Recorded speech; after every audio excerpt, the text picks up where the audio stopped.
नमस्कार दोस्तों, स्वागत है आप सभी का हमारे इस न्यू वीडियो में। आज की वीडियो में मैं बात करूंगा यूरोप में राष्ट्रवाद, ब्रीफ में नेशनलिज्म इन यूरोप। तो चलिए, ये जो ब्रीफ में शॉर्ट में जो है यूरोप में राष्ट्रवाद वो शुरू करते हैं। यूरोप में राष्ट्रवाद की भावना तो पुनर्जागरण काल से ही फैलने लगी थी, लेकिन इसने अपना रूप 1789 की फ्रांसीसी क्रांति की सफलता के बाद दिखाना आरंभ किया। राष्ट्रवाद को फैलाने की जिम्मेदारी नेपोलियन बोनापार्ट की भी थी, जब उसने छोटे छोटे राज्यों को जीत करके एक बड़ा देश का रूप देने लगा। उसी ने इटली और जर्मनी के एकीकरण का मार्ग प्रशस्त किया था। यूरोप की विजयी शक्तियों ने वियना में एक सम्मेलन किया, जिसका मेजबान मेटरनिक था, जो घोर प्रतिक्रियावादी था। इस सम्मेलन का उद्देश्य उस व्यवस्था को तहस-नहस करना था जिसे नेपोलियन ने स्थापित की थी। इस सम्मेलन में ब्रिटेन, प्रशा, रूस और ऑस्ट्रिया जैसे यूरोपीय शक्तियां सम्मिलित हुई थी।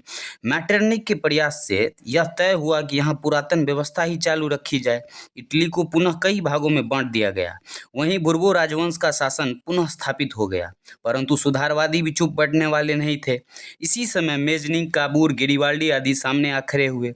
इन तीनों के प्रयासों से एक ओर इटली और दूसरी ओर जर्मनी का एकीकरण होकर रहा। बिस्मार्क, जो कि जर्मनी के एकीकरण का श्रेय दिया जाता है, बिस्मार्क भी नई व्यवस्था का समर्थक था, जिसे जर्मनी का चांसलर बनाया गया। इटली और जर्मनी का एकीकरण और वहाँ की राष्ट्रवादी मनोवृत्ति से उत्साहित होकर यूनानियों में भी स्वतंत्रता की अकुला होने लगी। यूनान जैसे प्राचीन देश, जिसे अपनी प्राचीन सभ्यता पर गौरव था, उस्मानिया साम्राज्य के तले कराह रहा था। प्राचीन यूनान ने अनेक तरह से विश्व की सेवा की थी। वहाँ के साहित्य उच्च कोटि के थे। विचार, दर्शन, कला, चिकित्सा विज्ञान आदि की उपलब्धियाँ यूनानियों के लिए प्रेरणा के स्रोत थे। यूनानी चिकित्सा पद्धति विश्व में आज भी मानी जाती है। आयुर्वेद से वह जरा भी कम नहीं है। राष्ट्रीयता के जितने तत्व होने चाहिए वे सब यूनान में मौजूद थे। धर्म, संस्कृति, भाषा, जाति आदि सभी आधार पर यूनानी एक थे। फलतः वे सभी किसी प्रकार तुर्की साम्राज्य से छुटकारा चाहने लगे। आंदोलन पर आंदोलन हुए, अंत में युद्ध की नौबत आ गई। सारा यूरोप यूनान की ओर से खड़ा हो गया। तुर्की से केवल मिस्र का साथ मिला। युद्ध हुआ, जिसमें तुर्की और मिस्र बुरी तरह हार गए। अंततः यूनान एक स्वतंत्र राष्ट्र बनने में सफल हो गया। अब यूरोप में राष्ट्रवाद की भावना और भी प्रबल हुई, जिसका परिणाम साम्राज्यवाद के प्रसार के रूप में हुआ। इससे न केवल यूरोप प्रभावित हुआ, बल्कि इसका असर पूरे विश्व पर पड़ा।